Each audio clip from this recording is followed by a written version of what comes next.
So like we said, when Jesus was coming, the whole multitude was following him. And not everybody was following him just because they loved him and wanted everything. They followed him because of the miracles that he did. They followed him because of that. You do know that Jesus poured into 12 disciples for a purpose, a kingdom purpose. He didn't just pour into, he preached to the multitudes, but he poured into and explained the things to 12. He delegated kingdom authority to them that they would take that authority in turn and multiply that to the masses because he only had 3.5 years. He was utilizing everything in his hands, everything in his fingertips that he created. He was using everything in his fingertips to multiply his time, to multiply his purpose, and the Father's purpose, and to multiply his ability to touch everything. He multiplied it. He did that megaplier thing, which I don't do, but you know what I'm talking about. He multiplied that thing. He was able to, he took the 12 and he pulled them aside and he explained to them, and then he told them, don't worry, you're going to get your chance. You're going to be anointed. You're going to cast out devils. You're going to lay hands on the sick. You're going to do the things. And, you know, and they're going to take you amongst the people and they're going to hate you. In the latter part of this chapter, he talks about it.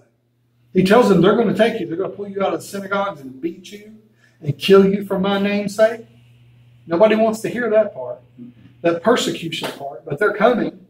If they hated him, they'll hate us. But the reason why he did this is because of a purpose. This is a purpose. This is a kingdom purpose that he was saying. And he said, you're going to be purged that it may bring forth more fruit. Say more fruit. More fruit. Out there, say more fruit. I heard you. I want more fruit. I don't just want some fruit. I want more fruit. Amen.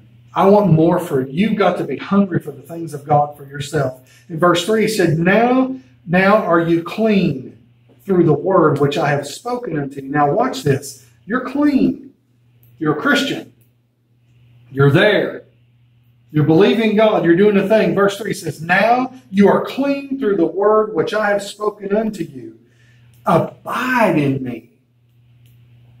Now, right where you are, you're giving your life to the Lord and you're wanting to grow. You're not talking about the mess that's still on its way out. That's okay, but you're growing.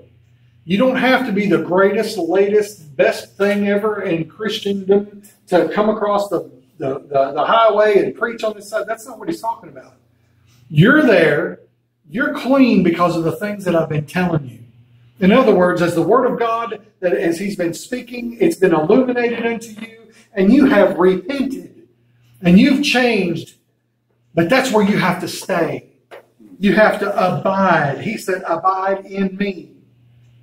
You don't abide in just the doctrine. You don't abide in just the prayers that you pray. You abide in him. You abide in the kingdom, in the Spirit. He said, abide in me and I in you, as the branch cannot bear fruit of itself. See, forsake not the assembling of yourselves together. You can't do this thing on your own. You tell me you don't have to read the Word of God? You, sir, don't know what you're talking about. You tell me you don't have to go to a church and be with people? You, sir, don't know what you're talking about. If you think you know more than Christ, you're in the wrong spot. Jesus said you have to abide in me and I in you, because a branch can't bear fruit on its own.